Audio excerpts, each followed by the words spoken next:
To the novice, this sounds like an impossible, almost naive piece of advice. How can one engage in the perilous art of speculation and never experience a loss? It seems a paradox, a goal so unattainable that it is dismissed as mere hyperbole. But for Livermore, this was not a literal instruction to achieve perfect, unbroken victory.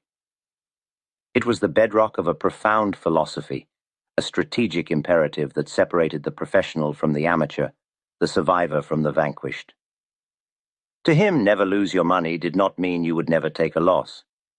It meant you must never, under any circumstances, lose your capital.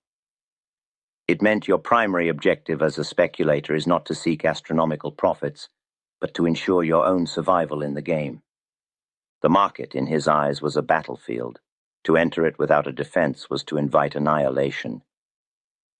The speculator's capital is his ammunition, his lifeblood. To lose it is to be driven from the field, unable to fight another day when a truly great opportunity presents itself. Therefore, every decision, every rule, every action he ever took was built around this single central tenet, the preservation of his trading stake. He understood that fortunes are not made by a single brilliant play, but by the cumulative effect of being right more often than wrong, and by ensuring that the cost of being wrong was always kept to an absolute manageable minimum. This was the true meaning of his unwritten commandment. It was a declaration of war against the speculator's greatest enemy, the catastrophic loss. This principle was not a matter of abstract theory, but of hard-won experience. Livermore's own journey was a testament to its importance. He had been flat broke several times, his millions vanishing as quickly as they had appeared. Each time the climb back was a brutal lesson in the consequences of violating his own core beliefs.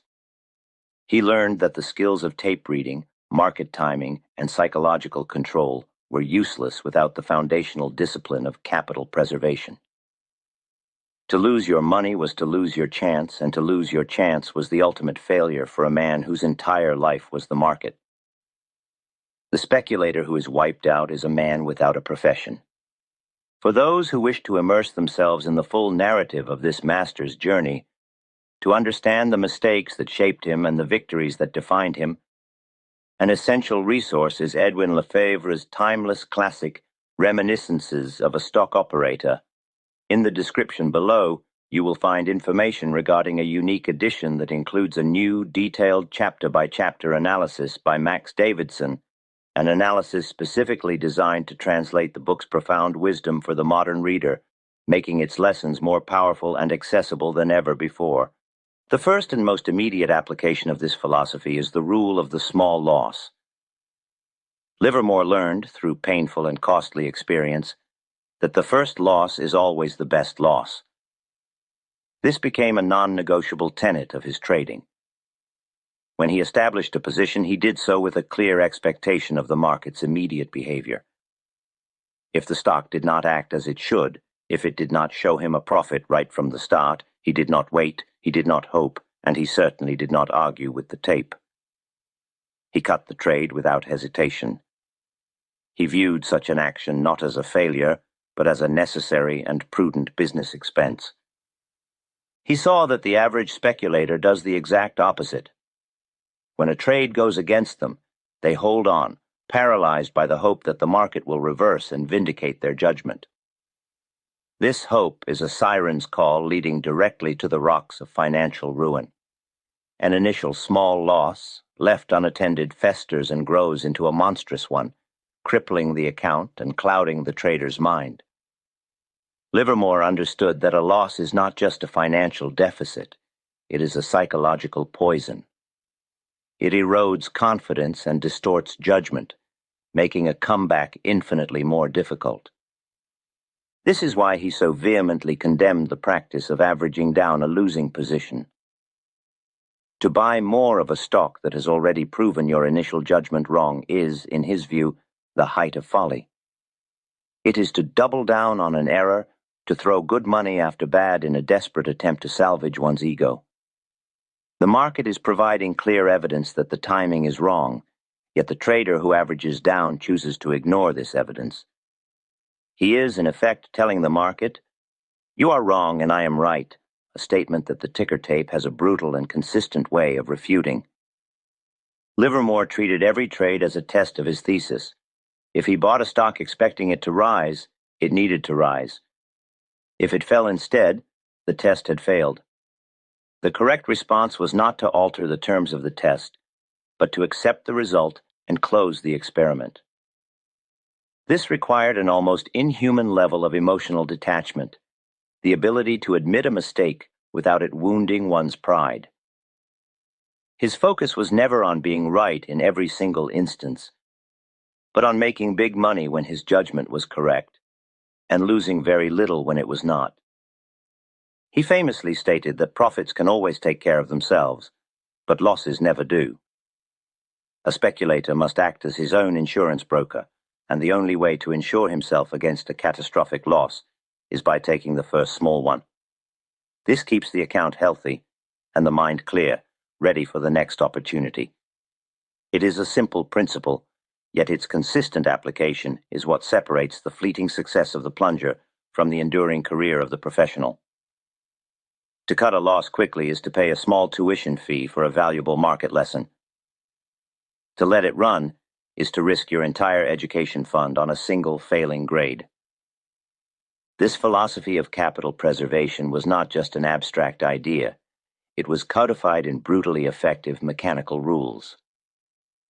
One of the most powerful examples of this discipline was not his own invention, but one he admired so much that he chronicled it in detail. The method of the professional gambler, Pat Hearne. Hearne approached the market not as an investor or a visionary, but as a man playing a game of odds, and he devised a system to ensure those odds were always tilted in his favor. His strategy was a masterclass in protecting capital while pyramiding a position. Hearne would never take his full line at once. He would begin by buying a small lot, for instance, 100 shares. If the stock then moved up by 1%, and only then would he buy another 100 shares. He would continue this process, adding to his position in increments but only ever on strength. He was always backing a winner, letting the market itself confirm his judgment before increasing his bet. This prevented him from ever being heavily committed to a position that was not already showing him a profit. The true genius, however, lay in his stop-loss technique. With each new purchase, he would immediately place a stop-loss order exactly 1 point below the price of that most recent acquisition. As the stock climbed and he added new lots, his stop would trail up behind it, always anchored to the latest purchase. If a reaction of just 1 point occurred, his last lot would be automatically sold out, crystallizing a tiny, insignificant loss on that single portion, while leaving the core of his profitable position intact. This method made it mechanically impossible to lose more than a single point on any part of his pyramid. It was the ultimate embodiment of cutting losses quickly while giving profits room to grow. It protected not just his initial stake, but also the paper profits he had accumulated along the way. Lefebvre tells the cautionary tale of a trader who, after making a fortune using Hearne's system, grew overconfident, abandoned the strict stop-loss rule, and was promptly wiped out. It was a stark lesson. Discipline is not a part-time commitment. The rules are there to protect you from yourself. Livermore's own system, while more complex and reliant on his reading of the tape, was built on the same foundation of discipline. He knew that the greatest danger was not being wrong, but staying wrong. A stop-loss, whether it was a mental one triggered by the tape's action or a mechanical one on a broker's book, was not a suggestion. It was a law. It was the mechanism that ensured he would always be able to come back and play the game another day. It was the tool that made "never lose your money" a practical strategy rather than an empty slogan. As a speculator's experience deepens, he learns that preserving capital is not just about cutting losses on bad trades. It is equally about not giving back the profits from good ones. Livermore's methodology for protecting his winnings was as systematic as his approach to cutting losses. He was never content to simply ride a trend. He was constantly looking for the signs of its conclusion. One of his most crucial sell signals was the simple but powerful observation of a reaction without a subsequent rally. In any healthy bull market, a leading stock will advance, experience a natural pullback or reaction, and then resume its climb to a new high. This pattern of advance-reaction-advance is the heartbeat of a bull trend. Livermore had the patience to sit through these normal reactions knowing they were part of the game. But his patience was not infinite. The moment this pattern was broken, he was on high alert. If a stock had a reaction but then failed to rally with any vigor, or worse, failed to make a new high, he took it as a clear warning that the buying power was exhausted. The upward force was spent. This was a signal to sell. He did not wait for the stock to collapse. He did not need a newspaper headline to tell him something was wrong. The tape itself had told him everything he needed to know. The failure to rally after a reaction meant the line of least resistance was no longer upward. The stock was now a candidate for sale, because to hold on was to risk giving back a substantial portion of the profits he had so patiently accumulated. It was another facet of not losing money, the money that was already his on paper. This principle was further refined by his intricate system of pivotal points. A pivotal point was a price level of strategic importance. When a stock broke through such a point, it was expected to continue its move with force. The confirmation or lack thereof provided his mechanical trigger. If a stock broke a pivotal point to the upside but failed to follow through with any real power, it was a danger signal. It showed that the expected strength was not there, and it was often a sign of distribution by insiders. More importantly, these pivotal points gave him a concrete rule for exiting a profitable trade. Once an upward trend was established, the low of the last natural reaction became a critical support level, a lower pivotal point. If the stock on a subsequent decline broke that point by a margin of 3 points or more, it was a definitive, mechanically triggered signal that the entire upward trend was over. There was no room for debate or hope. It was a clear mathematical instruction to sell and protect his profits. This system removed his own fallible emotions from the equation, forcing him to act on the market's own cold, hard facts. The journey of a speculator is often a solitary one, marked by the intense pressure of making high-stakes decisions alone. It is easy to lose perspective, to be swayed by the noise of the crowd, or to falter in your discipline after a series of setbacks. This is why we created this channel, to serve as a constant source of these timeless principles, a place you can return to, not just to learn, but to recalibrate your mindset. If you are committed to the path of a professional speculator, subscribe to our channel. Revisit these lessons when you need them most, and let the wisdom of the masters be your guide.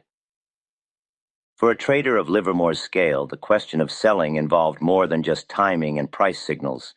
It was a complex problem of logistics. The principle of never lose your money took on a new dimension. How to convert a colossal paper profit into actual cash without causing the market to collapse under the weight of his own selling. An amateur with 100 shares can sell at a moment's notice. A professional holding 100,000 shares must find or create a market to sell to. Livermore understood that the greatest liquidity, the most voracious public appetite for stock, appears at the very end of a bull move. This is the phase of mass euphoria, when the public, having watched a stock double or triple in price, finally casts aside all caution and rushes in to buy, fearing they will miss the final glorious ascent. For the professional who has been patiently holding his line, this is not a signal to become greedier. It is his God-given opportunity to sell. He is not selling at the absolute peak in terms of price, but he is selling at the peak in terms of marketability. He knew he had to sell when the selling was good. He could not wait until the market turned and demand evaporated. He once recounted selling his entire line of 72,000 shares of U.S. steel in a single day, an operation that was only possible because there was a great big market with a tremendous power of absorption. He sold into that strength, feeding the stock to the hungry public and the frenzied floor traders. His objective was not to squeeze the last eighth of a point from the move, but to liquidate his massive position with minimal price disruption. This is the great paradox of professional distribution. The very activity and strength that excites the public and confirms their bullish conviction is, for the insider, the sign that the end is nigh. The tape should tell the story the manipulator wishes its readers to see, and that story is one of strength and activity. But this is done to create buyers. The big selling, Livermore always maintained, is done on the way down from the top, feeding the stock to those who are always looking to buy on reactions, believing every dip is a bargain. This requires a cold, clinical detachment. To sell a stock while it is still strong and the news is still good feels counterintuitive to the average person.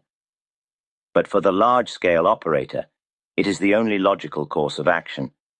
It is the practical application of not losing money. A paper profit is a vaporous, intangible thing. It only becomes real when it is converted to cash in the bank. Livermore's genius was in his recognition that the moment of maximum public greed was his moment of maximum opportunity to ensure his profits did not vanish. In the final analysis, the phrase, "never lose your money," as practiced by Jesse Livermore, was not a single rule, but a complete, integrated philosophy of speculation. It was a system of thought and action designed for one primary purpose: to survive. For without survival, there can be no opportunity for victory. It was a complex tapestry woven from threads of discipline, observation, and an almost religious respect for the market's own verdict. It was the understanding that a speculator's business is not to be right all the time, but to be right about the big moves. This philosophy demanded that he cut his losses with the speed and dispassion of a surgeon amputating a gangrenous limb, knowing that to hesitate was to allow the poison to spread. It required the mechanical discipline to set and honor stop-loss points, removing his own fallible emotions from the critical moment of decision. It insisted that he never argue with the ticker tape, that he accept its judgment as final and absolute, regardless of his own opinions or desires. And it taught him the professional art of selling into liquidity, of converting his gains into tangible capital when the market provided the opportunity to do so. These were not just theories, they were the laws by which he operated, learned through years of ruinous failure and spectacular success. He understood that the stock market is the ultimate arbiter, a realm where hope is a liability, fear a traitor, and greed a destroyer. The only allies a speculator can truly count on are his own sound judgment and the discipline to act upon it. To preserve one's capital is to preserve one's career. It is the foundational principle without which all other skills are rendered useless. This and nothing else is what it truly means to never lose your money,